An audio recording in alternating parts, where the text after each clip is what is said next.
Om Namo Bhagavate Vasudevaya.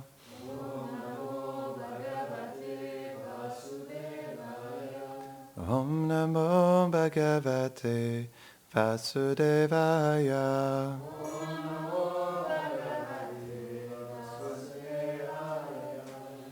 Bonjour, bienvenue à Vraj Bhavan.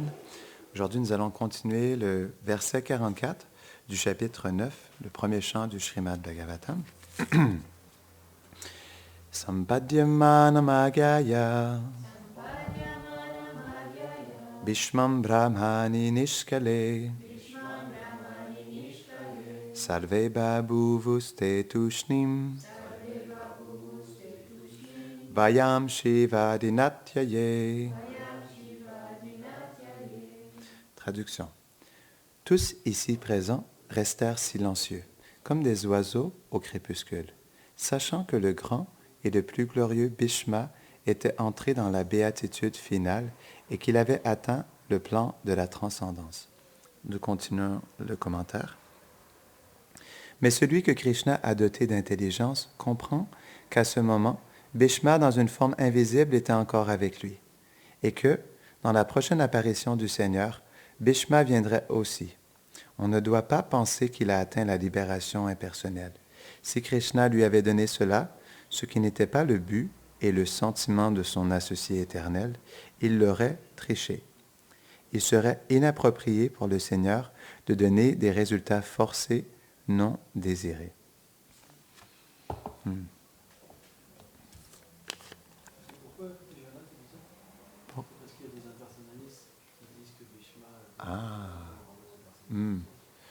Donc, Swamiji, il explique que Vishwanath Chakravarti Thakur, il explique ça parce que, justement, il y a des impersonnalistes qui affirment que Bhishmadev aurait atteint la libération impersonnelle. Donc, c'est pourquoi il a confirmé ça. Om Agyanatimirandasya Gyananjara Sharakaya Chakshurun Miritam Jena Tasmai Shri Gurave Namaha Shri Chaitanya Manobishtam Stapitam Jena Bhutade Swayam Rupa Kadamayam Dadati Svapadantikam He Krishna Karuna Sindho Dinabandho Jagatpate Gopesha Gopika Kanta Radha Kanta Namostute Tapta Kanchana Gaurangi Radhe Brindavaneshwari Vrishabhanusute Devi Pranamami Hari Priye Vanshakalpatarubhyashcha Kripa Sindhubhya eva cha Patitanam Pavanebhyo Vaishnavebhyo Namo Namaha Jaya Shri Krishna Chaitanya Prabhu Nityananda Shri Advaita Gadadhara Shivasadi Gaura Bhakta Vrinda Hare Krishna Krishna Krishna Hare Hare Hare Rama Rama Rama Hare Hare Namahom Vishnupadaya Krishna Prishtaya Bhutare Shrimate Bhaktivedanta Swaminiti Namine Namaste Saraswati Deve Gauravani Pracharine Nirvishesha Shunyavadi Paschatya Shatadine. Sadavo Hridayam Tomam. C'est un beau verset dans le 9e chant du Bhagavatam lorsque Narayana rencontre Durvasa Muni, où il explique que le dévot, il est situé dans mon cœur et je suis situé dans le cœur du dévot. Donc, comme le dévot, il est situé dans le cœur de Krishna, comment Krishna ne voudrait pas répondre aux désirs de son dévot? Non, naturellement. Donc, comme Bhishmadev souhaitait rencontrer Krishna et le voir personnellement avant de quitter son corps, c'est sûr, c'est certain que Krishna allait réciproquer avec son désir. Yayatamam prapadyante tam sataiva bhajamyam. Krishna, il désire, il réciproque avec le désir des êtres. Que dire de ces chers dévots, non? Comme ces dévots désirent être avec lui, comme Krishna dit dans la Bhagavad Gita, que je ne suis jamais séparé de mon dévot, non. Donc, naturellement, le dévot aussi cherche à être avec Krishna, non. Aujourd'hui, je voudrais vous partager un divertissement très spécial, l'origine de Prema Sarovar, qui se trouve dans la forêt de Premavan. En fait, dans le Braj Bhaktivilas, comment il s'appelle? Narayan Bhatta Goswami, pardonnez-moi. Narayan Bhatta Goswami, il explique, en fait, il donne deux mantras différents. Un pour glorifier la forêt de Premavan, où il explique que cette forêt, elle contient l'amour pur liquide. Et on va comprendre pourquoi aujourd'hui. Et ensuite, il donne un pranam mantra pour la déité qui préside la forêt de Premavan. Et cette déité est Lalita Mohan, non? Celui qui enchante Lalita. Et ça, c'est nul autre que Krishna. Parce qu'on comprend que chaque forêt contient une déité qui préside cette forêt. Et donc, dans cette forêt, c'est Lalita Mohan. C'est la première fois que j'entendais ce nom. Lalita Mohan. C'est très joli. Et donc, un jour, Radha et Krishna se sont rencontrés dans cette forêt de Premavan. Et donc, comme d'habitude, justement, ils font parfois différents jeux et parfois, ils font des énigmes. Est-ce que tu pourrais me donner mon téléphone qui est là, s'il te plaît, Sudan? Donc, ce matin-là, ils se sont rencontrés dans la forêt de Premavan et ils se sont donné des énigmes. Tout a commencé avec Krishna qui a posé une énigme à Radharani. Il lui a posé cette question. Il lui a dit, qu'est-ce qui à la fois est mort et vivant, mais qui enchante les trois mondes? Et donc, Radharani s'est arrêtée un instant, elle a dit, c'est ta flûte tordue, Krishna.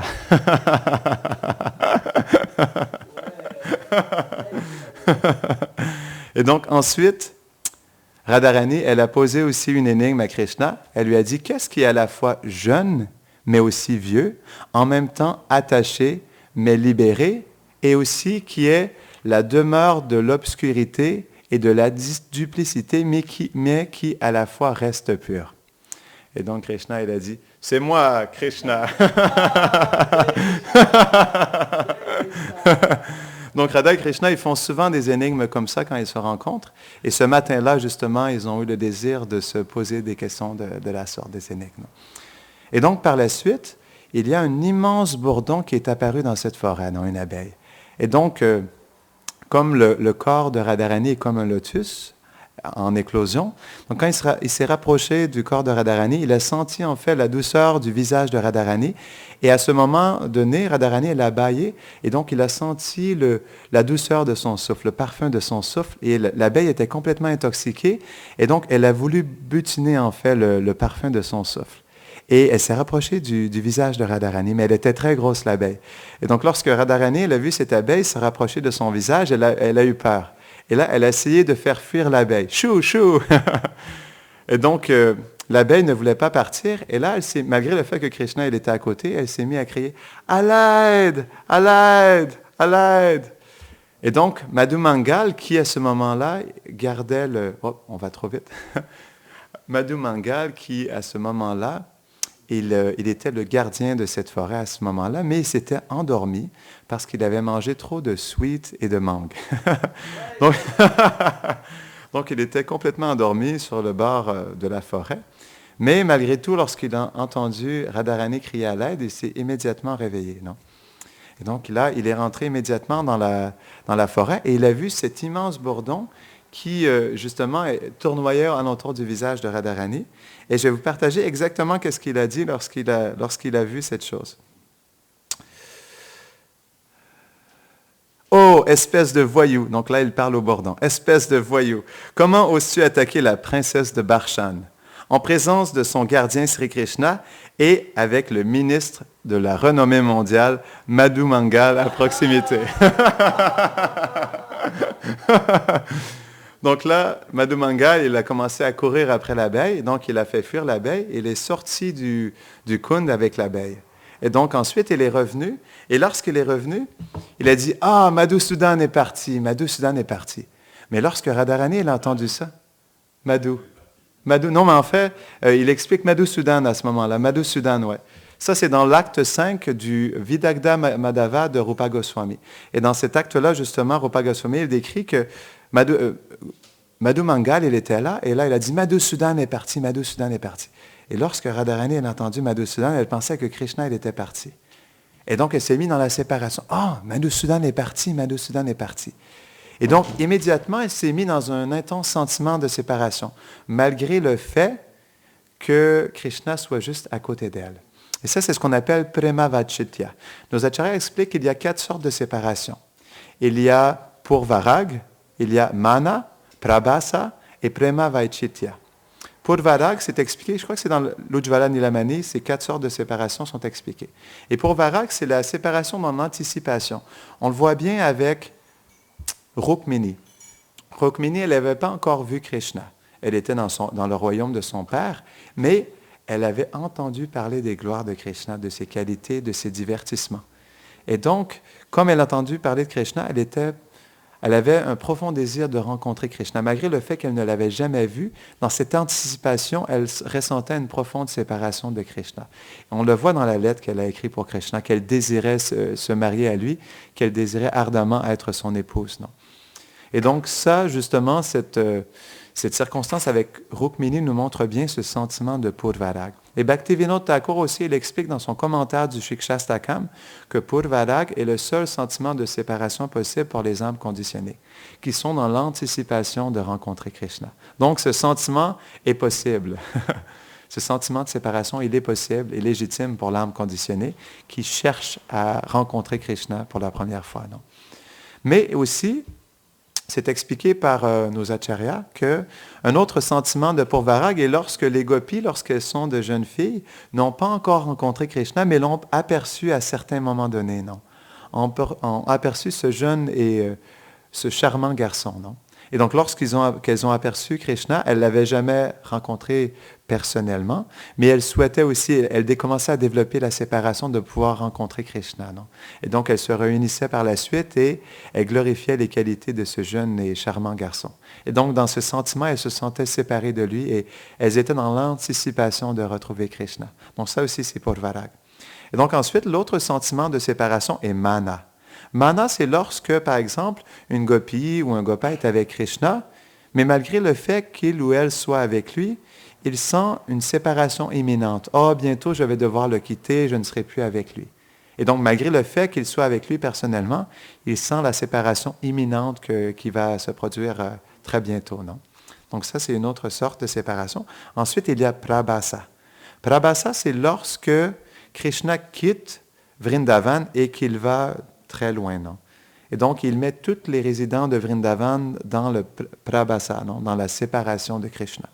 Un sentiment qui démontre bien ce prabhasa, c'est lorsque Chaitanya Mahaprabhu, il exprime « Ô Govinda, ressentant la séparation de toi, j'envisage un moment comme étant 12 ans ou plus. Des larmes coulent de mes yeux comme des torrents de pluie, et je me sens tout à fait vide dans ce monde en ton absence. » Ça aussi, c'est le sentiment de prabhasa. Chaque instant semble comme un millénaire, non? Ça montre bien ce sentiment. Et donc, le 4e sentiment de séparation est prema vaichitya. Et c'est ce qui s'est passé avec Radharani. C'est lorsque, malgré le fait qu'on soit en direct contact du bien-aimé, il y a un intense sentiment de séparation. Donc, Krishna, il était là, juste à côté d'elle, mais Radharani, comme justement elle avait entendu « Madhusudan est parti, Madhusudan est parti », elle ne voyait plus Krishna, non? Elle était dans ce sentiment intense de séparation que Krishna l'avait quitté, non? Et donc, c'est à partir de ce moment-là qu'elle a dit « Oh, Krishna, mais où es-tu? Pourquoi es-tu parti? Pourquoi es-tu parti? » Et ce qui s'est passé aussi, c'est que Krishna aussi, en réalité, s'est aussi mis dans ce sentiment de prema vaichitya et se sentait aussi en séparation de Radharani. Et là, il s'est exclamé « Oh, Radharani, où es-tu, Radharani? Pourquoi m'as-tu quitté? Où es-tu? » Donc, pourquoi justement ce sentiment de séparation? Je voudrais vous partager un verset qui montre bien justement l'importance de ce sentiment de séparation. Et ça, c'est Radharani qui exprime ce verset. « Ô ma chère amie Vrinda, si tu me demandes quel est le meilleur, la rencontre ou la séparation, je te dirai que la séparation est pour de loin supérieure, car dans la rencontre, je ne vois qu'un seul Prananat, un seul Krishna. Mais dans la séparation, il semble que tout dans les 3 mondes devient Krishna, devient lui. » Donc, certaines personnes pourraient se dire, mais pourquoi justement les résidents de Vrindavan apprécient ce sentiment de séparation? Eh bien, je crois que c'est dans le 14e chapitre du Navadvitam Mahatmya, Bhaktivinoda Thakur, il décrit un dialogue entre Ramachandra et Sita Devi. Et donc, Ramachandra, il explique que oui, mes associés veulent être dans le sambhoga, dans la rencontre avec moi, mais en réalité, moi-même, je les place dans la séparation. Parce que dans la séparation, ils expérimentent un sentiment d'union 1 million de fois plus intense que s'ils seraient dans ma présence directe. Et en plus, parce que je les mets dans cette séparation, lorsque nous nous rencontrons à nouveau, ce sentiment de rencontre devient 1 million de fois plus intense que s'il n'y avait pas eu de séparation auparavant. Non? Donc, ça nous montre bien à quel point la séparation, c'est quelque chose de spécial. Et nos acharyas, il explique que dans la séparation, il y a l'union, et dans l'union, il y a la séparation. Donc, c'est pourquoi, justement, comme l'explique bien ce verset, ça nous montre que, malgré le fait que Krishna soit séparé de Radharani, Radharani, elle voit Krishna encore plus intensément dans son cœur que si elle serait en face de lui. Même lorsqu'il est en face de elle, elle sent quand même cette séparation qui fait en sorte que, comme par exemple, lorsqu'on est face à une personne, on apprécie un aspect de cette personne, non? Mais lorsqu'on est séparé, on peut penser à toutes sortes de choses en même temps. Comme si Krishna est séparé de Radharani, elle peut sentir justement le beau visage de Krishna, le parfum de son corps, le doux son de sa voix en même temps, et ça justement dans toutes sortes de souvenirs différents, qui la poussent à voir Krishna dans l'arbre, dans le nuage, dans le soleil, non, dans la fleur, dans le reflet de l'eau. Non? C'est ce qui fait que la séparation, elle intensifie l'union avec Krishna. Non? Donc, je vais vous partager un autre verset aussi qui se retrouve dans le Ujjvala Nilamani, qui montre bien justement l'importance du sentiment de séparation. Sambhoga, qui est la rencontre, n'est pas fort sans le vipralamba, qui est le sentiment de séparation. Il augmente en force, tout comme le tissu augmente en beauté en étant teint à plusieurs reprises avec une couleur rouge. Donc, le tissu, s'il n'a pas de teinture, il reste blanc. Mais justement, il prend sa couleur lorsqu'on utilise de la teinture rouge et qu'on infuse le tissu blanc de cette teinture rouge. De la même manière, lorsqu'on infuse justement cette rencontre avec la séparation, cette rencontre devient encore plus intense. Un autre verset ou un autre principe qui est partagé par nos acharyas, que je vais vous partager dans cette même, on pourrait dire dans ce même principe, l'extase de la rencontre dépend de la douleur de la séparation, et l'agonie de la séparation n'a pas de sens sans le bonheur éventuel d'une rencontre. Et donc, même Srila Prabhupada, il explique ça dans un petit livre qui s'appelle « L'élévation dans la conscience de Krishna ». Il explique que ceux qui suivent les enseignements de Chaitanya Mahaprabhu devraient savourer les sentiments de la séparation, pas ceux de la rencontre. Parce qu'il explique aussi dans un commentaire du Chaitanya Charitamrita que, en fait, d'entrer dans le mouvement de Sankirtan au niveau interne veut dire d'entrer dans le sentiment de séparation. Et même dans le livre de Krishna, il explique que le livre de Krishna soulagera le cœur des dévots qui ont atteint le stade de Vipralamba, le stade de la séparation. Donc, il explique que les divertissements qui sont partagés dans le livre de Krishna aideront les dévots, justement, à nourrir ce sentiment de séparation. Donc, on va revenir au divertissement. Mais juste avant, je voulais vous partager un verset qui glorifie Prema Sarovar, qui est en Brajvasi. Donc, je vais vous le lire en Brajvasi. Prem Sarovar, Prem Kibari, Rahi Din Rinjan, Jan Piyaripak, Darat Shyam Darat Tannin.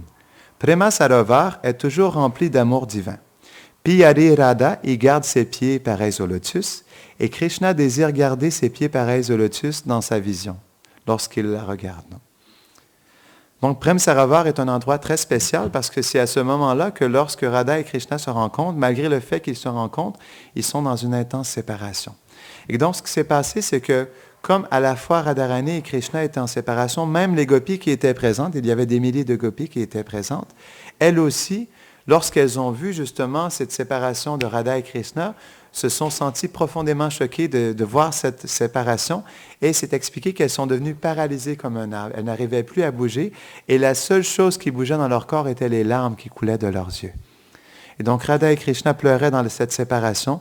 Toutes les gopis qui étaient présentes pleuraient et de ces pleurs s'est formé un ruisseau. Et tellement les pleurs étaient intenses, le ruisseau commençait à s'intensifier et un lac commençait à se former, ce qui aujourd'hui est le lac de Prema Sarovar. Donc, le lac de Prema Sarovar est ce lac qui contient l'amour liquide de la séparation de Radha et Krishna et de toutes les gopis qui étaient présentes, non? Et même nos acharyas, ils expliquent que tellement, en fait, la terre de Premavan a été imbibée de ses pleurs. En fait, cette terre, elle contient aussi, justement, elle est humectée de cet amour liquide de la séparation. C'est tellement poétique, non? Et donc, justement, tout le monde est en séparation tellement que le couple divin se sont évanouis, ont perdu connaissance, et toutes les gopis qui étaient présentes aussi ont perdu connaissance. Et donc, Madhu Mangal, il est resté conscient, il a vu ça, puis là, il s'est dit, mais j'ai tout simplement dit, Madhusudan est parti, Madhusudan est parti. Et donc, c'est intéressant le mot Madhusudan. Rupa Goswami, il explique ça dans le Vedagda Madhava. Il explique que Madhusudan peut avoir deux significations différentes. Sudayate peut dire détruire, mais aussi consommer. Non? Donc, Madhu veut dire abeille. Et Sudayate, dans ce sens-là, veut dire l'abeille qui consomme le nectar du miel. Madhusudan. Donc, aussi, Madhusudan peut définir un abeille, un bourdon. Non? Mais Madhusudan peut aussi dire, comme Sudayate veut aussi dire détruire, non? Ou, détruire. Donc, Madhu veut aussi dire le démon Madhu, parce qu'on sait que Krishna, dans sa forme d'Ayagriva, il est venu parce que le démon Madhu et Kaitaba avaient volé les Védas de Brahma. Donc, ils avaient attaqué Brahma, ils avaient volé les Védas de Brahma. Et donc, le Seigneur suprême s'était manifesté dans sa forme d'Ayagriva pour tuer le démon Madhu et le démon Kaitaba. Et donc, Madhusudan voulait aussi dire celui qui détruit le démon Madhu. Mais, Sridhar Swami, dans son commentaire du Srimad Bhagavatam, il partage aussi quelque chose par rapport à Madhusudan.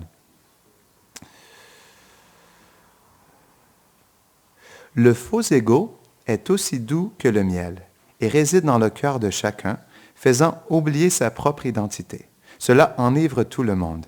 Celui qui détruit le faux ego avec la torche de la connaissance s'appelle Madhusudan. Parce qu'il y a un verset dans la Bhagavad Gita qui explique que justement, celui qui m'approche, justement, il me permet de détruire avec la torche de la connaissance, détruire l'ignorance qui est située dans son cœur. Non? Et donc, il explique que ça aussi, c'est Madhusudan. Non? Donc, Madhu Mangal, justement, il ne comprenait pas qu'est-ce qui se passait. Il avait tout simplement dit, Madhusudan est parti.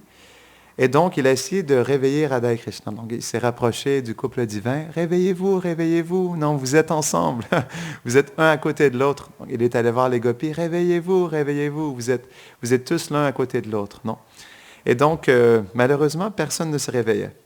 Et un peu plus tard, justement, comme il sentait que personne ne se réveillait, Madhu Mangal a montré sa réelle intention. Il a dit, réveillez-vous, réveillez-vous, nous allons manquer le déjeuner. Et donc, finalement, justement, il ne savait pas quoi faire. Et donc, il s'est rapproché de Krishna. Il a commencé à masser les pieds de Krishna. Et lorsqu'il massait les pieds de Krishna, à un moment donné, il y a un couple de perroquets qui sont apparus sur les lieux. Il y a eu Sukha et Sari, qui sont deux perroquets qui sont verts, non? Et Sukha, on sait que Sukha est le perroquet de Radharani. Donc, ils se sont posés sur une branche. Et donc, le perroquet Sukha, il a commencé à chanter le nom de Radharani. Radhe, Radhe, Radhe, Radhe. Et le perroquet Sari a commencé à chanter le nom de Krishna. Krishna, Krishna, Krishna, Krishna.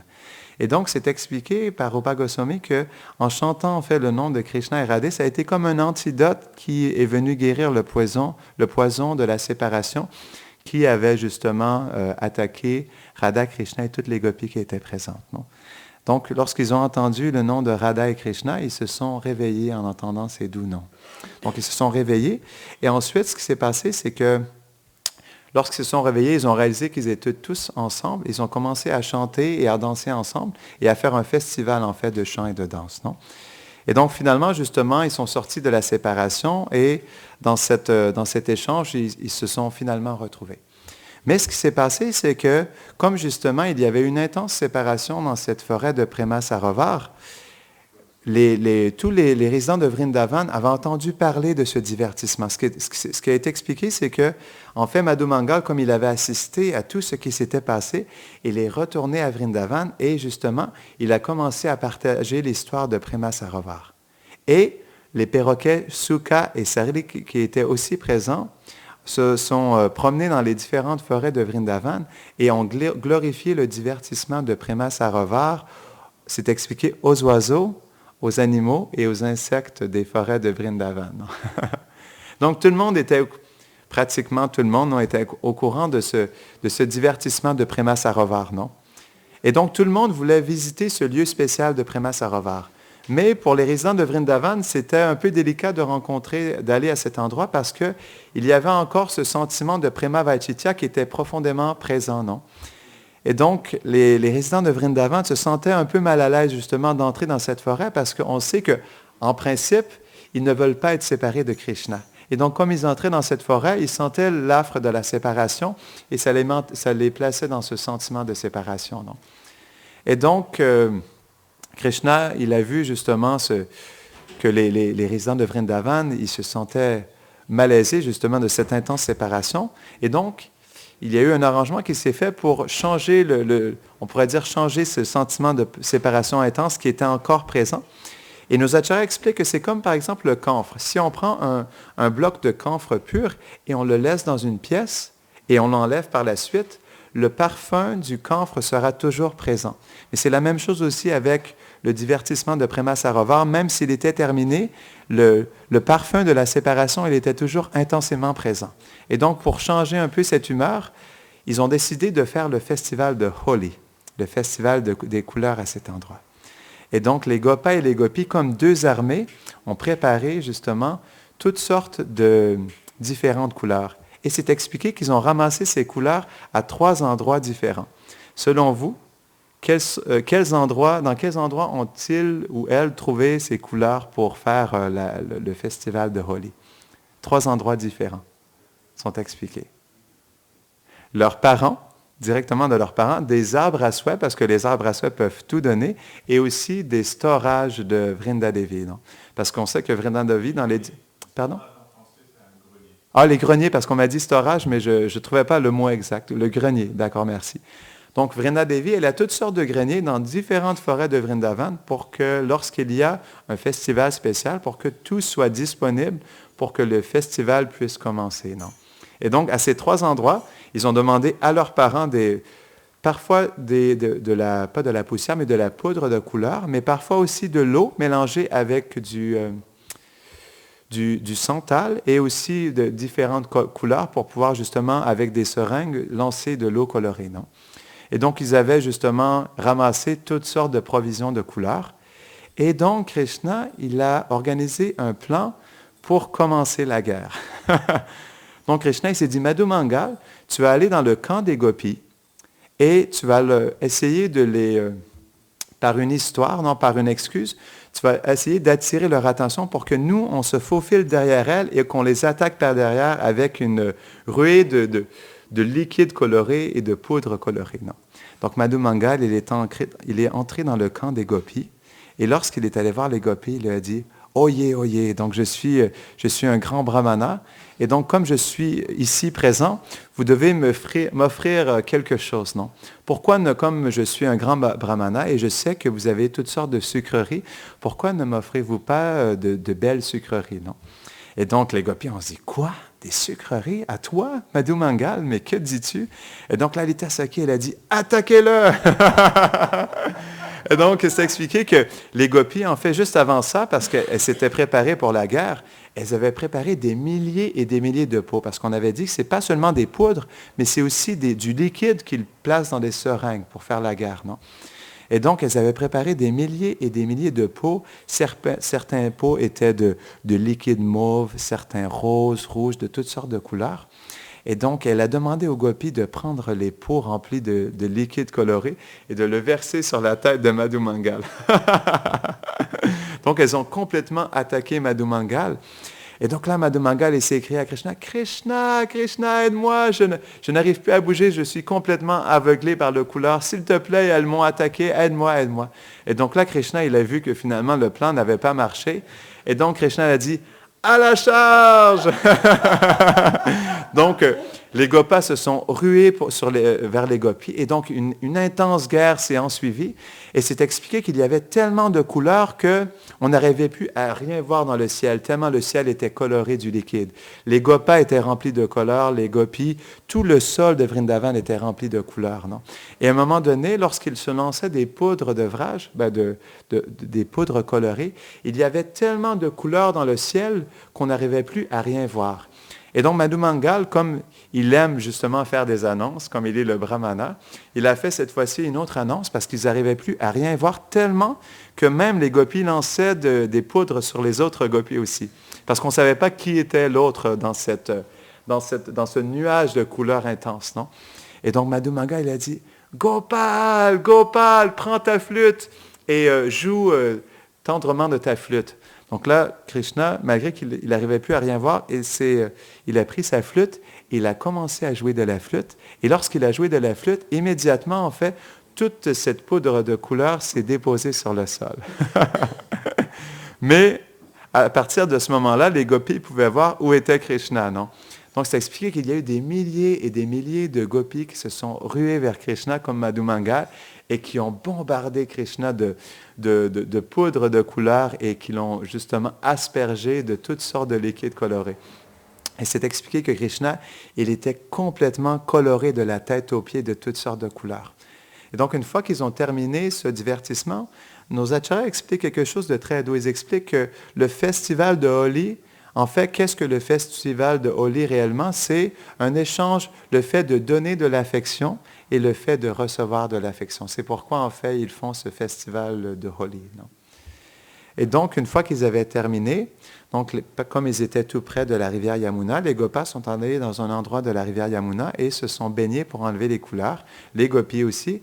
Et c'est expliqué qu'il y avait tellement de couleurs différentes dans la rivière Yamuna que c'était comme un arc-en-ciel en mouvement, non? Qui bouge. Et donc, par la suite, comme ils ont fait ce festival de rencontres de Sambhoga, finalement, justement, l'énergie dans ce lieu s'est quelque peu changée pour faire place à la rencontre.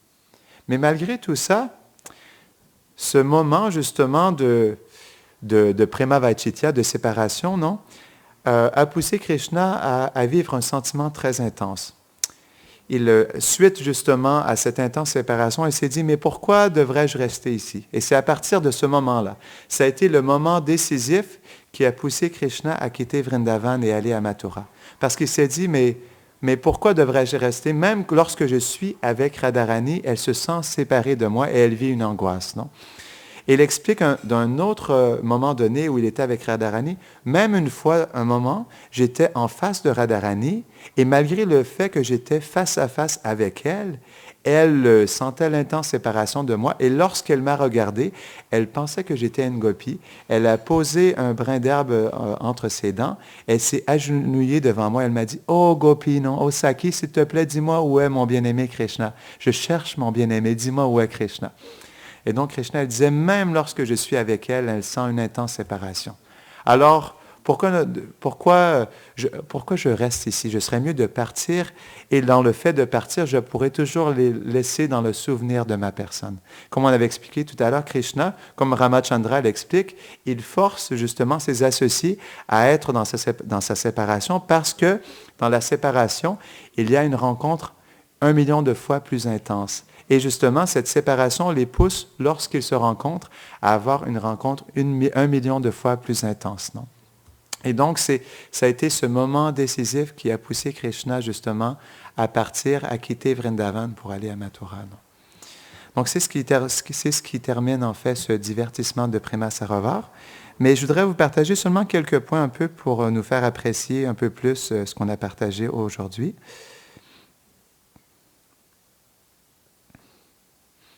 Oui. Donc, pour ce qui est de la séparation, je voulais parler un peu de Madhavendra Puri. On sait que Madhavendra Puri, lorsqu'il était justement sur son lit de mort, sur le point de quitter, il s'est exclamé ce verset qui est très connu, non? Qui est le sentiment des gopis dans la séparation de Krishna, juste pour qu'on comprenne un peu plus justement à quel point le sentiment de séparation est spécial. Donc, Madhavendra Puri, dans cette séparation de Radha et Krishna, il s'est exclamé « Ô toi dont le cœur est le plus miséricordieux envers les misérables. Ô Maître, ô Seigneur de Mathura, Quand te reverrai-je? Ô Seigneur bien-aimé de ma vie, parce que je ne peux pas te voir, mon cœur s'est agité. Qu'est-ce que je devrais faire maintenant? Et donc, juste avant de quitter son corps, Madhavendra Puri s'écriait en fait ce verset.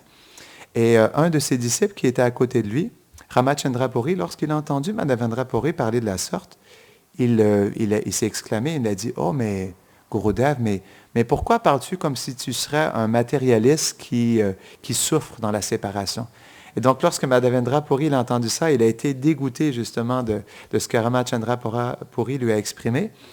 Et il s'est dit, « Mais tu comprends rien en fait de mon sentiment. » Et c'est expliqué que Ishvara Puri qui était présent, il était vraiment présent pour justement soutenir son maître spirituel dans son sentiment de séparation. Et c'est ce qui l'aurait aussi qualifié justement à devenir le maître spirituel de Chaitanya Mahaprabhu.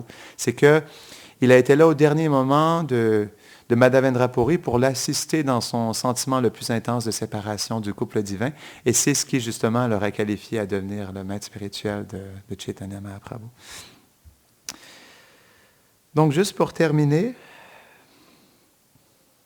je vais vous partager ce verset de Prabodhananda Sarasvati parce que c'est expliqué qu'on devrait toujours terminer sur une note sucrée.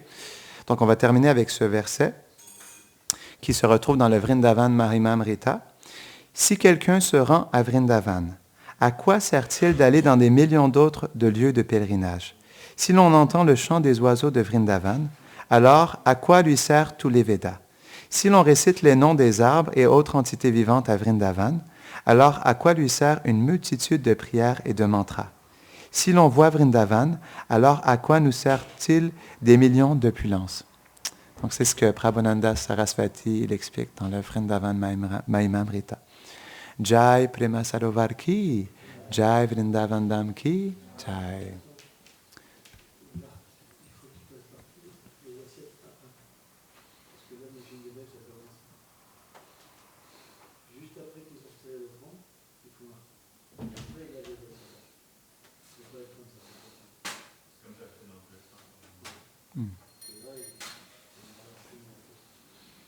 C'est bon?